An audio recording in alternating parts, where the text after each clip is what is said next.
یوم دفاع کے حوالے سے یہ یعنی ایک ایسا دن ہے جب ہم اس تحفظ کو یاد کرتے ہیں کہ کس طرح دفاع پاکستان کے لیے رول پلے کیا تھا پاکستان کی بہادر افواج نے الحمدللہ. اور آج ایم عالم جو برانڈز کے لیے مشہور ہے، جہاں لوگ کھانے پینے کے لیے جاتے ہیں، کبھی یاد بھی نہیں کرتے، کبھی سوچتے نہیں، ہماری جنریشنز کو پتہ نہیں کہ ایم عالم نے کیا کام کیا تھا اور دشمن کو کس طرح سے خوفزدہ کیا تھا اور کیوں اس روڈ کا نام ایم عالم پہ رکھا گیا. آج ہماری جنریشنز نہیں جانتی کیونکہ کبھی کسی دن پر بھی ایسی ہستیوں کو یاد نہیں کیا جاتا. اور پھر یہ کہ جیسے یعنی دفاع کی بات آئے تو اس دفاع کے لیے جو کل ہماری خواتین نے کیا تھا محمد رسول اللہ صلی اللہ علیہ وسلم کے ساتھ، تو ان خواتین نے جو کردار ادا کیا تھا کہیں ہمیں ایسی چیز نظر نہیں آتی.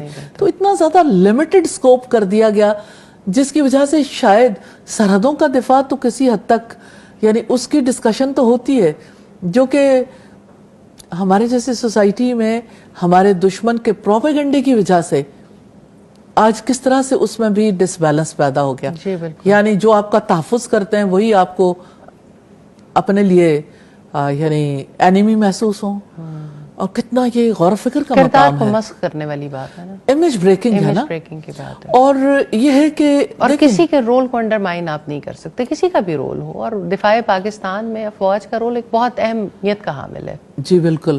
اور پھر یہ دیکھیں کہ ایسے موقع پر جب کہ یعنی افواج پاکستان کا تذکرہ آئے، ایسے موقع پر ہمیں اپنی نظریاتی سرحدوں کے دفاع کے لیے جو کام کر رہے ہیں ان لوگوں کا تذکرہ بھی ضرور آنا چاہیے. اور پھر خواتین کی بات، خواتین کو پیچھے نہیں رکھنا چاہیے. استاد میں اس پہ چاہتی ہوں آپ ضرور روشنی ڈالیں، کیونکہ دفاع پاکستان میں رسول اللہ صلی اللہ علیہ وسلم کے دور میں بھی یہ تو نظریات کی جنگ تھی، اور آج بھی ہم صرف اور صرف سرحدوں کی جنگ میں تو مصروف نہیں ہیں. جب تک نظریہ نہ ہو کسی قوم کے پاس، وہ قوم تو آباد اور شاد نہیں رہ سکتی. دیکھیں قوم مذہب سے ہے، مذہب جو نہیں تم بھی نہیں، جذب باہم جو نہیں محفل انجم بھی نہیں. تو اصل بات یہ ہے کہ جذب باہم میں جو کمی آئی ہے نا، وہ دراصل مشترکہ مقاصد میں کمی آنے کی وجہ سے. اس چیز پر ضرور غور کرنا چاہیے کہ ہمیں جو چیز ایک رکھنے والی ہے وہ نہ رنگ ہے، نہ نسل ہے، نہ زبان ہے، نہ وطن.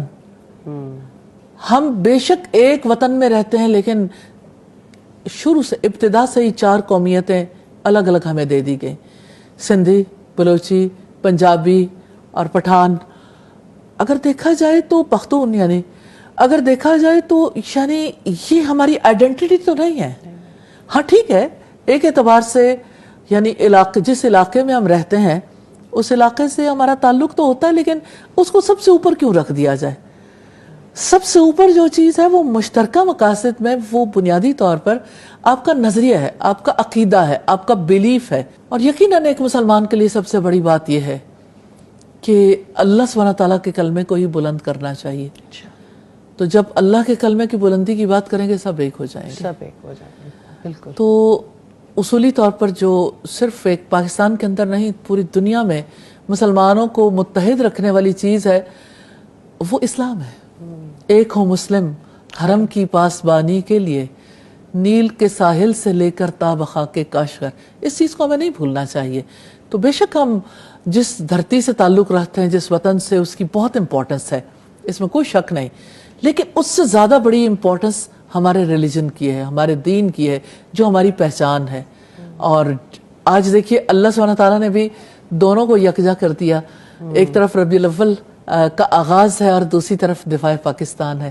اور انتہائی یہ مسرت کا موقع ہے ہمارے لیے کہ ہم دفاع پاکستان پر بھی بات کریں اور دوسری طرف سیرت رسول کے بڑے خوبصورت پہلو غزوات کے حوالے سے خواتین کے کردار پر بھی، اور خواتین کی جرت اور بہادری کو اپنے لیے مثال بنائیں، اور ان کے ایمان کی مضبوطی، ان کے توکل علی اللہ کو اور ان کے عزم کو، اور ان کی زندگیاں جس طرح سے یعنی اللہ سبحانہ تعالیٰ کے لیے اور اسلام کے لیے ڈیڈیکیٹڈ تھیں.